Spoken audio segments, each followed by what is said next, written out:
कोयटा की मकामी अदालत ने खातून और मर्द कत्ल केस में नामजद सरदार शेरबाज सातिकजई के दरख्वास्त जमानत मुस्तरद कर दी है। मकतूला की वालिदा को जमानत पर रिहा करने का हुक्म दे दिया गया है।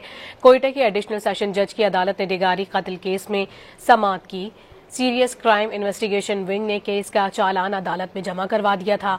मकतूला बानो बीबी की वालिदा की जमानत मंजूर कर ली गई और अदालत ने उनकी रिहाई का हुक्म जारी किया। सरदार शेरबाज सातिकजई और गुल बेबी ने एडिशनल सेशन जज 10 की अदालत में जमानत की दरखास्तें दायर की थीं, जिनमें से सिर्फ बानो बीबी की वालिदा को रिलीफ मिला।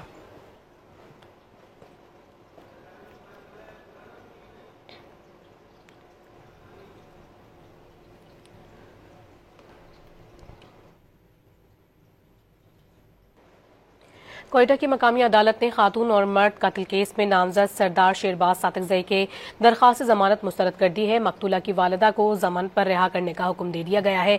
कोयटा के एडिशनल सेशन जज की अदालत ने डिगारी कत्ल केस में समाअत की। सीरियस क्राइम इन्वेस्टिगेशन विंग ने केस का चालान अदालत में जमा करवा दिया था। मकतूला बानो बीबी की वालिदा की जमानत मंजूर कर ली गई और अदालत ने उनकी रिहाई का हुक्म जारी किया।